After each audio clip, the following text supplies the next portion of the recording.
The celestial spire rose like a crystalline monument against the backdrop of Centauri Prime, its spiral architecture a testament to millennia of galactic civilization. Inside the Grand Assembly Chamber, holographic displays danced with intricate star charts and diplomatic protocols, creating a symphony of light and information that would have dazzled any newcomer to interstellar politics. Dr. Elena Rodriguez sat at the outermost edge of the human delegation section, her posture rigid but her eyes alive with an intensity that contrasted sharply with the passive demeanor of her colleagues. The transparent data pad beneath her fingers projected a soft blue glow, its contents hidden from the casual observer, but holding secrets that could reshape the understanding of human potential. Around her, the representatives of established galactic powers moved with practiced elegance. The Arxian delegates, with their crystalline exoskeletons shimming like living opals, conversed in melodic tones that seemed to hover just beyond human hearing. Nearby, the methane-breathing Krell representatives communicated through complex light patterns, their massive environmental suits creating a bubbling ecosystem of negotiation and diplomacy. Humanity's section was little more than an afterthought. A small cluster of chairs positioned so far from the central negotiations that they might as well have been in another room. The human delegates wore standard diplomatic attire, crisp navy suits that spoke of Earth's most recent attempts to appear professional and refined. But beneath the surface of conformity, Elena knew they were anything but ordinary. She allowed her gaze to sweep across the chamber, taking in the subtle dynamics of power. The galactic concordance had existed for over 3,000 standard cycles, a complex web of alliances, trade agreements, and unspoken hierarchies that had effectively marginalized emerging species like humanity. To these ancient civilizations, humans were nothing more than curious newcomers, technologically primitive, culturally unsophisticated, and ultimately inconsequential. Her datapad chirped softly, a nearly imperceptible notification that would have gone unnoticed by anyone else.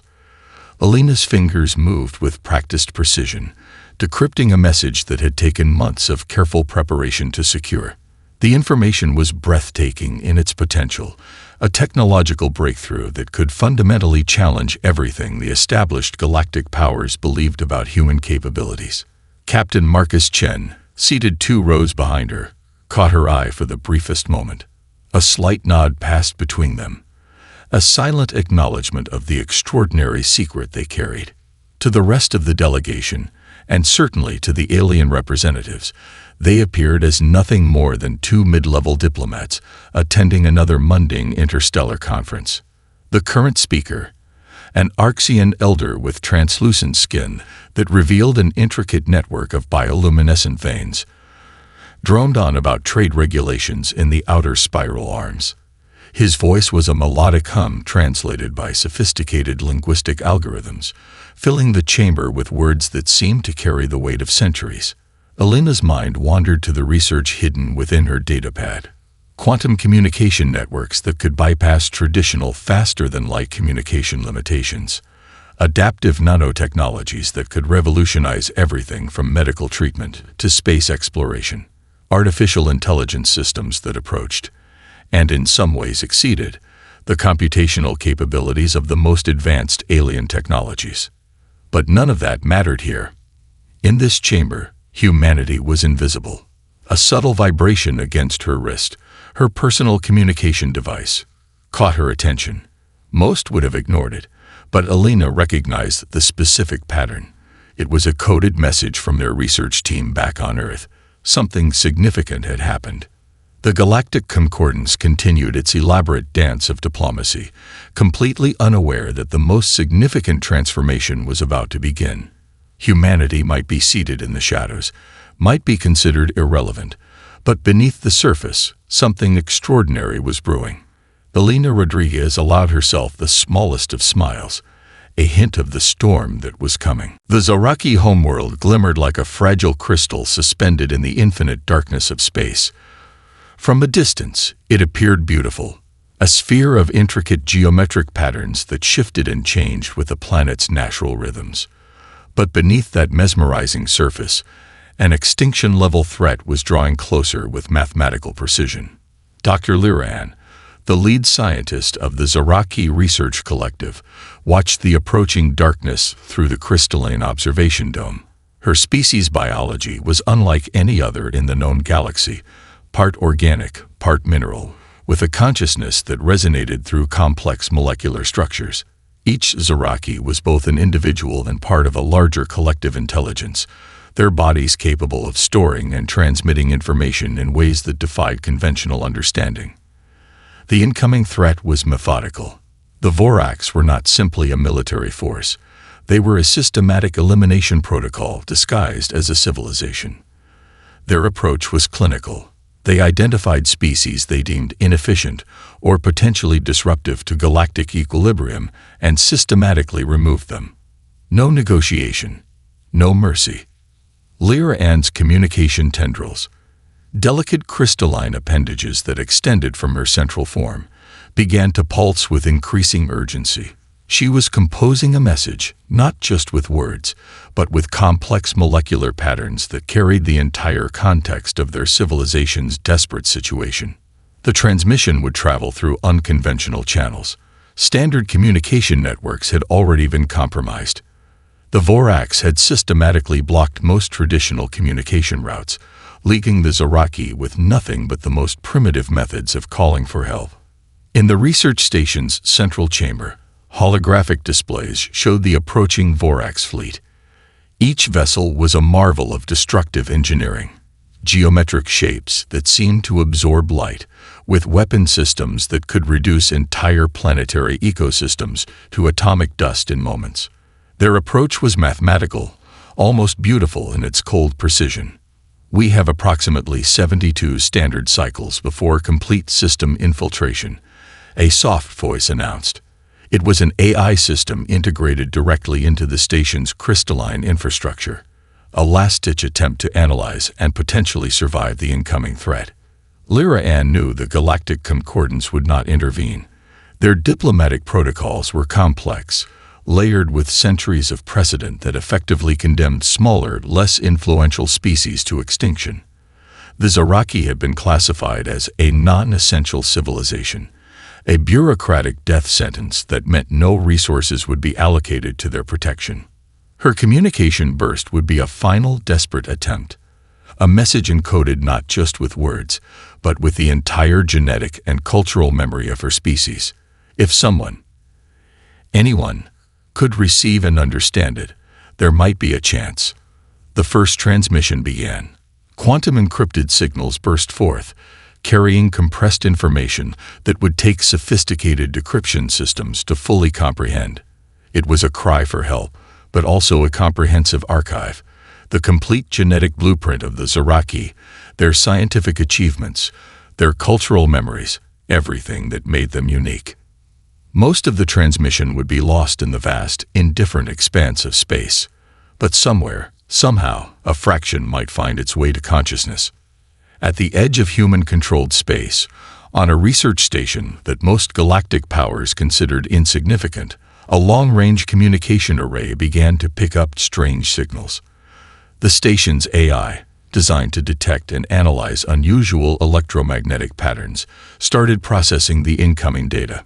Captain Marcus Chen was about to receive a message that would change everything. The Zaraki knew their chances were minimal.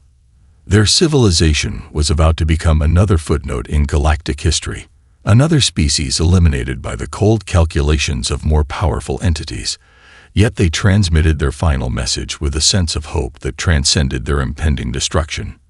In the observation dome, Lyra Ann watched the approaching darkness. Her crystalline form reflected the light of dying stars, a beautiful and tragic monument to a civilization about to be erased. The message was sent.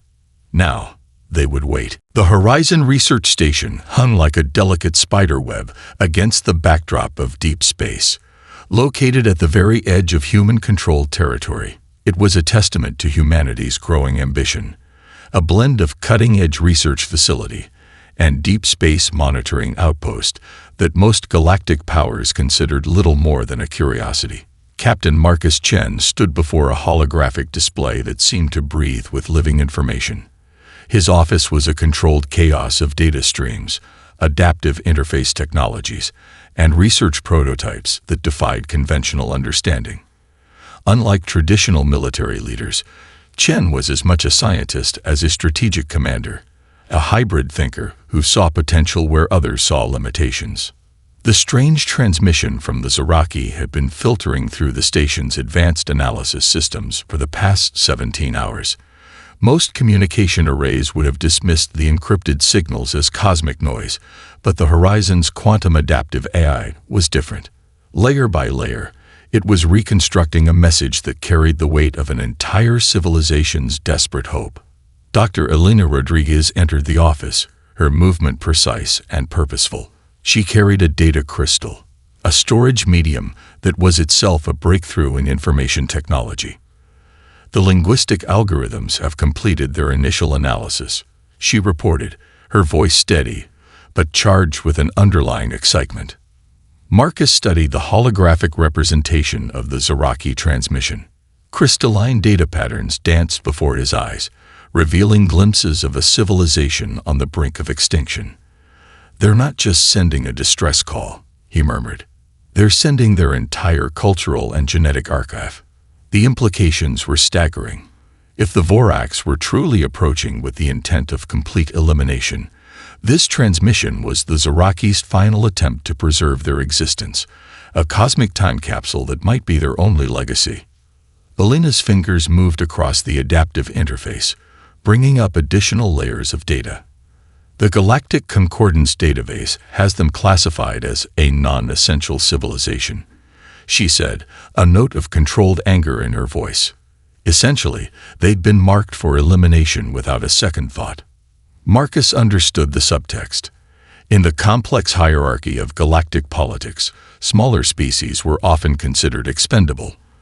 The Galactic Concordance's diplomatic protocols were designed to maintain a delicate balance of power, and that balance rarely considered the value of smaller, less technologically advanced civilizations.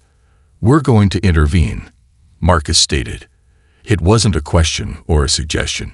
It was a decision that would challenge every existing protocol. The Horizon Research Station was unlike any military installation in human history. Its primary mission was exploration and understanding, not conflict. But the technologies developed here were revolutionary. Adaptive nanoshield generators, quantum communication networks, and AI-driven tactical systems that approached sentience. Elena began pulling up the station's current research projects. The Quantum Entanglement Communication Network is 87% complete, she reported. Our adaptive nanoshield prototypes could provide unprecedented defensive capabilities. She paused, looking directly at Marcus. But this would be our first real-world deployment. The risk was immense. Intervening would mean going against explicit directives from Earth's diplomatic corps. It would challenge the Galactic Concordance's established order. If they failed, humanity could be facing diplomatic sanctions, or worse. Marcus accessed the station's primary tactical simulation system. Holographic representations of potential intervention scenarios began to materialize, complex three-dimensional models that showed the incredible complexity of their potential mission. "We're not just talking about a rescue operation," he explained, more to himself than to Elena. "We're talking about challenging an entire galactic system of thought." The station's AI, an adaptive system that was becoming increasingly sophisticated, began running millions of potential scenarios. Each projection revealed both the incredible risk and the potential for something extraordinary. Outside the station's protective shielding, the infinite darkness of space seemed to hold its breath. Humanity was about to take a step that would change everything, not through conquest, but through an unprecedented act of compassion. Marcus looked at Elena, a quiet understanding passing between them. They were about to become architects of something far greater than a simple rescue mission. The decision was made. The horizon would move. The quantum-slipped space breach erupted like a silent explosion of light and possibility. The Horizon's fleet emerged with a precision that defied conventional understanding. 5 vessels that looked more like living organisms than traditional spacecraft, their hulls shimmering with adaptive nanotechnologies that could reshape themselves in milliseconds. Captain Marcus Chen stood on the primary bridge, his command interface a living extension of his thoughts. The ship responded to his neural link with an almost sentient awareness, each system anticipating potential scenarios faster than any human could consciously process. The Zaraki system lay before them, a delicate planetary arrangement that spoke of intricate ecological balance. Holographic displays revealed the approaching Vorax armada, geometric vessels that absorbed light, their weapon signatures promising total and complete annihilation. Tactical assessment, Marcus called out, though the request was more a formality than a necessity. The ship's AI was already mapping potential engagement strategies. Lieutenant Arya Kim, the fleet's primary tactical officer, responded with clinical precision. Vorax fleet composition: 17 primary combat vessels, 43 support frigates. Estimated time to planetary engagement: 17 standard minutes. Her fingers danced across adaptive interfaces that seemed to reshape themselves with each movement. The Zaraki planetary defense systems were already showing signs of catastrophic failure. Crystalline communication networks flickered like dying neurons, broadcasting a silent scream of impending extinction. Dr. Elena Rodriguez monitored the incoming data streams, her expertise in xenobiology and advanced communication systems providing insights that traditional military strategies would have missed. "Their molecular communication network is extraordinary," she murmured. "They're not just sending signals, they're rewriting their entire genetic memory in real time, preparing for potential survival." Marcus understood the unspoken implication. The Zaraki weren't just preparing to die. They were ensuring that some essence of their civilization might survive, even if their physical form was destroyed. "Adaptive shield configuration," he commanded. The ship's nanotechnological hull began to shift, creating a defensive pattern that defied traditional understanding of space combat. Instead of solid barriers, the shields became a dynamic network, able to absorb, redirect, and dissipate energy in ways the Vorax weapon systems couldn't predict. The first wave of Vorax energy weapons struck the human fleet. Traditional military doctrine would have suggested total destruction.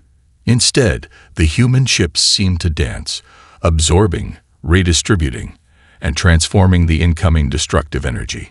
"Quantum communication network activated," Arya reported. The ships began to move not as individual units, but as a living, breathing collective. Each vessel became a node in a complex, adaptive system that could think and respond faster than any centralized command structure. The Zaraki watched in stunned silence. These were not the primitive humans they had heard about in galactic reports. These were something entirely different. Marcus's voice remained calm, almost contemplative. "Redirect stellar radiation from the system's secondary star. Create a gravitational lensing effect along the Vorax fleet's primary approach vector." It was more than a tactical command. It was a complete reimagining of space combat. The human ships began to manipulate the very fabric of space around them. Stellar radiation became a weapon, gravitational fields a shield, quantum entanglement a communication network that allowed instantaneous strategic adaptation.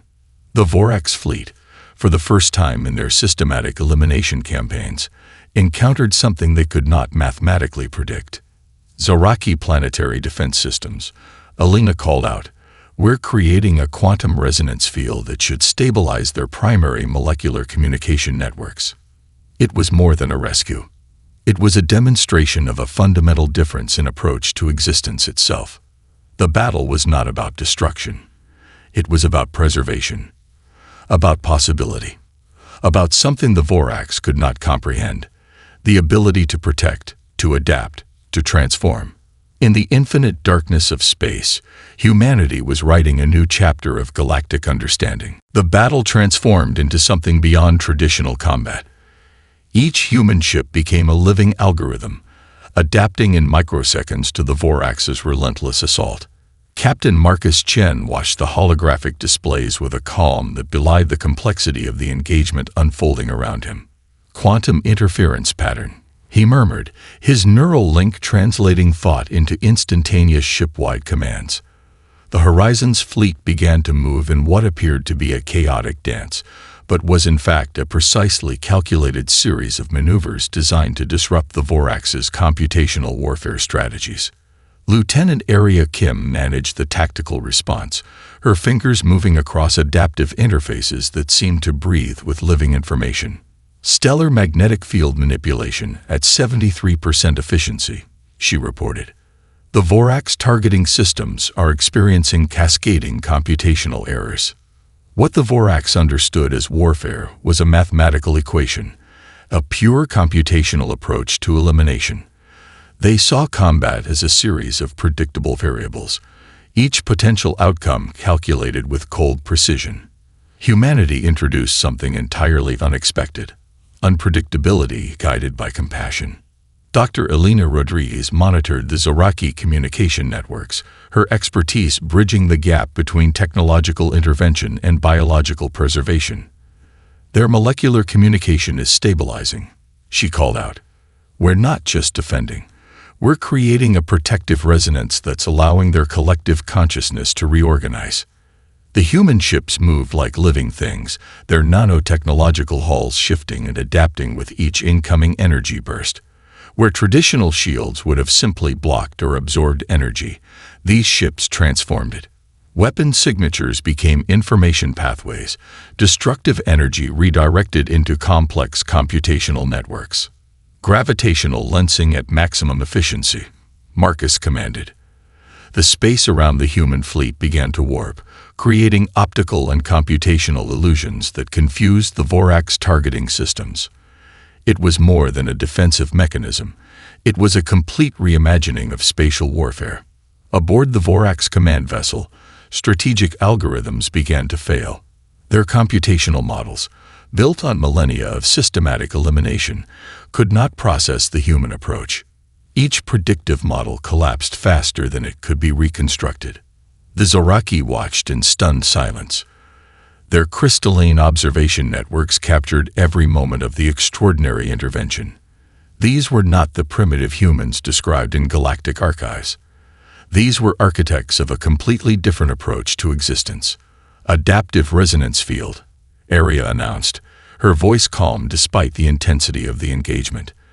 The human ships began to generate a quantum field that did more than defend. It actively transformed the computational landscape of the battle. Marcus understood something fundamental that the Vorax could not comprehend. Warfare was not about elimination, but about protection.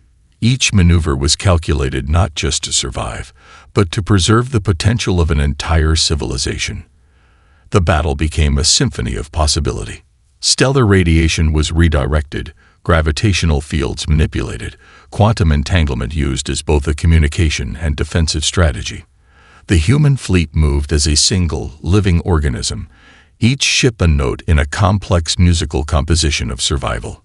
Zoraki molecular networks are stabilizing, Elena reported, her voice holding a note of wonder. We're not just defending them, we're helping them reconstruct their collective consciousness. The Vorax fleet began to experience systemic failures. Their computational approach couldn't account for an enemy that didn't follow any known strategic doctrine. Each attempt to eliminate became an opportunity for the human fleet to learn, to adapt, to transform. Full quantum resonance, Marcus commanded. The space around the human fleet became a living, breathing entity, a demonstration of a fundamental difference in understanding between destruction and preservation. In that moment, the battle became more than a conflict. It became a statement about the nature of existence itself.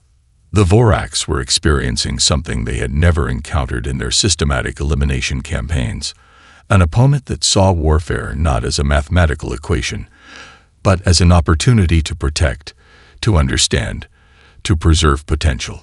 Humanity was rewriting the rules of galactic engagement, one impossible maneuver at a time. The story of humanity's intervention spread through galactic communication networks like a quantum cascade, transforming from a localized incident to a narrative that would reshape interstellar understanding. Dr. Lyra Ann of the Zoraki began the transmission. Her crystalline communication tendrils pulsed with an intensity that carried more than just information. They transmitted the entire emotional and intellectual context of their salvation. The Zoraki communication network, once on the brink of total collapse, now resonated with a complex symphony of gratitude, wonder, and profound transformation. They did not simply defend us, Lyra Ann's transmission explained. They understood us in a way no other civilization has ever attempted. Communication relays across dozens of star systems began to pick up the detailed account. The Zoraki shared everything, not just the tactical details of the human intervention, but the philosophical approach that made it possible. They described ships that fought like living organisms, defensive strategies that transformed destruction into potential, their approach to conflict that was fundamentally different from any known galactic civilization. On Earth, the diplomatic corps was initially stunned. Captain Marcus Chen and Dr. Elena Rodriguez had effectively launched an unauthorized intervention that could potentially trigger significant diplomatic repercussions. The initial response from Earth's leadership was a mixture of confusion, concern, and an underlying current of pride. Admiral Helena Rodriguez, Elena's mother and a veteran of Earth's early space exploration programs, stood before the Global Diplomatic Council. Her presentation was calm, methodical, and devastating in its clarity. This was not an act of aggression, she explained. This was a demonstration of our fundamental approach to existence. The holographic displays showed the entire engagement, breaking down the human fleet's extraordinary maneuvers. Each tactical decision was revealed not as a military strategy, but as a complex problem-solving approach that prioritized preservation over destruction. Smaller, marginalized species across the galaxy began to take notice. The Trilnex communication networks, long considered a minor civilization on the galactic periphery, were the first to amplify the Zoraki transmission. Their own experiences with potential elimination made them particularly receptive to the human approach. They saw potential where others saw only elimination. The Trilnex communication nodes began to transmit. They transformed a potential extinction into an opportunity for preservation. The galactic concordance found itself in an unprecedented situation. The traditional power structures that had long dominated interstellar politics were suddenly facing a fundamental challenge. Diplomatic meetings became charged with a new tension, a recognition that humanity represented something entirely unexpected. Dr. Elena Rodriguez became an unintentional ambassador. Her technical presentations, filled with the intricate details of the intervention, became must-watch events across multiple communication networks. She explained not just the technological innovation, but the philosophical approach that made it possible. Our strength is not in our ability to destroy, she would explain in her presentations. Our strength is in our ability to understand, to adapt, to preserve potential. The Zoraki began to share the most intricate details of their near extinction and subsequent salvation. Their crystalline communication networks created immersive experiences that allowed other civilizations to truly understand the human intervention. It was more than a simple rescue. It was a fundamental reimagining of interstellar interaction. Captain Marcus Chen found himself at the center of a developing narrative that was larger than any single military engagement. Interviews and communication records revealed a leader who saw beyond traditional conflict paradigms, who understood that true strength was about protection and potential. Smaller civilizations began to look at humanity differently. No longer were they the overlooked newcomers, the species considered technologically primitive. They were now the civilization that had demonstrated an approach to existence that challenged fundamental galactic understanding. The Vorax, typically silent in such matters, found their systematic elimination protocols suddenly under intense scrutiny. Their computational approach to civilization management was being questioned in ways they had never anticipated. We do not just survive, the emerging human narrative suggested. We create the possibility of survival for others. In the vast, infinite darkness of space, something fundamental was changing. Humanity had written itself into the galactic story, not through conquest, but through an unprecedented act of compassion that would be remembered for generations to come. The celestial spire of Centauri Prime trembled with an energy that defied its millennia-old foundations. The Galactic Concordance Emergency Session was unlike any diplomatic gathering in recorded history. Delegates from hundreds of civilizations filled the crystalline chamber, their various atmospheric supports and translation devices creating a cacophony of technological adaptation. Dr. Elena Rodriguez stood at the center of the Grand Assembly, her presence both a challenge and a revelation. The human delegation, once seated in the periphery, now occupied the central platform, a symbolic shift that spoke volumes about the changing galactic dynamics. "We are not seeking validation," Elena began, her voice carrying through sophisticated translation systems. "We are presenting a fundamental reimagining of interstellar cooperation." The Arxian delegation, with their translucent exoskeletons shifting in patterns of barely contained agitation, struggled to process the comprehensive report of the Zaraki rescue. Their diplomatic algorithms, developed over thousands of cycles, were failing to categorize the human intervention. Ambassador Krelax of the Arxian High Council spoke first, his melodic tones laden with a mixture of confusion and barely concealed concern. "Your unilateral intervention challenges every established diplomatic protocol," he stated. "You bypassed the Concordance's conflict resolution matrices. You engaged a recognized elimination protocol without consensus." Elena's response was calm, almost gentle. "We engaged in preservation," she corrected. The Zaraki were not a statistical probability to be calculated. They were a civilization with potential. The chamber fell into a complex silence. Holographic displays began to show the detailed analysis of the human intervention, not as a military engagement, but as a sophisticated problem-solving approach that defied traditional understanding.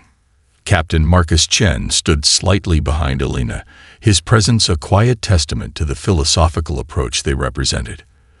The Neuralink communication systems he wore were a subtle demonstration of human technological capabilities, adaptive, responsive, designed for understanding rather than control. The Krell representatives, methane-breathing entities whose communication relied on complex light patterns, began to transmit their analysis. Their diplomatic networks had been particularly intrigued by the human approach. Unlike other civilizations that saw conflict as a zero-sum equation, humans had demonstrated a multidimensional understanding of preservation. The human intervention was not an act of aggression, the Krell transmission explained. It was an act of collective problem-solving that prioritized potential over elimination. Ambassador Helena Rodriguez, Elena's mother and a veteran diplomatic strategist, presented a comprehensive overview of human philosophical and technological development. Each slide demonstrated how humanity's approach was fundamentally different from established galactic paradigms. The traditional power structures of the Galactic Concordance found themselves in an unprecedented situation. The computational models that had governed interstellar relations for millennia were suddenly inadequate. "We are not asking for membership," Marcus added, his voice carrying a quiet certainty. "We are offering a different perspective on existence." The Vorax diplomatic nodes, typically silent and calculating, were forced to respond to the unprecedented scrutiny. Their systematic elimination protocols were being challenged in ways their computational models could not easily process. Diplomatic representatives from smaller, marginalized civilizations began to speak up. The Trilmex, the Zankar, the crystalline networked civilizations that had long existed on the galactic periphery, saw in humanity a potential ally unlike any they had encountered. They saw us, representatives from these civilizations began to transmit, not as statistical probabilities, but as potential. The emergency session transformed from a potential disciplinary hearing to something else entirely, a fundamental reassessment of galactic interaction protocols. Elena's final presentation was a masterpiece of diplomatic communication. She didn't argue. She demonstrated. Comprehensive data streams showed how the human intervention had not just saved the Zaraki, but had created new pathways of interstellar understanding. As the session concluded, something fundamental had changed. Humanity was no longer an overlooked species at the periphery of galactic understanding.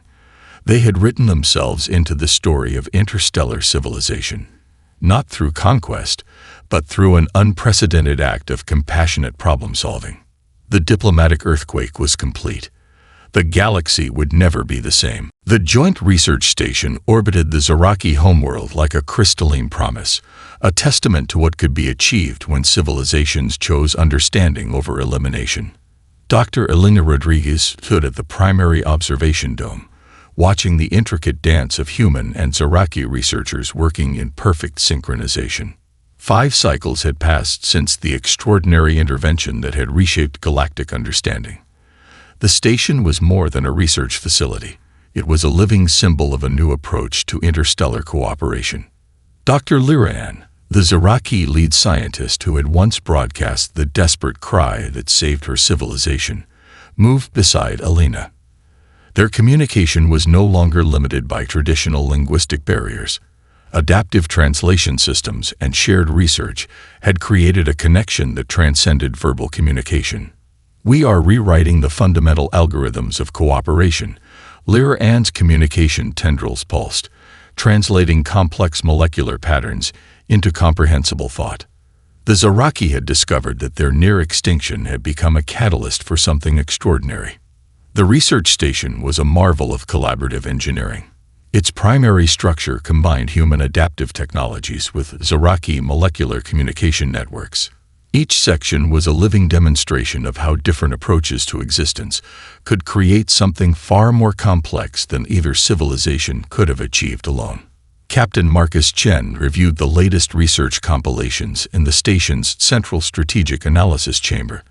What had begun as a rescue mission had transformed into the most significant scientific collaboration in galactic history. Projects ranging from adaptive ecosystem restoration to quantum communication networks were breaking ground daily. The galactic concordance had undergone a fundamental transformation. The traditional power structures that had existed for millennia were being challenged and reshaped. Smaller civilizations that were once considered inconsequential now found themselves with unprecedented opportunities for collaboration and growth. The Vorax elimination protocols are being systematically dismantled, Marcus noted to Elena during their daily strategic review. The computational systems that had once driven systematic species removal were now being reprogrammed to prioritize preservation and potential. Dr. Rodriguez's research team had developed breakthrough technologies that merged human innovative thinking with Zaraki molecular communication capabilities. Adaptive medical systems could now reconstruct entire ecosystems, preserve genetic memories, and create protective networks that could prevent potential extinctions. The Trilmex civilization, which had been watching the human-Zaraki collaboration, began implementing similar collaborative research programs.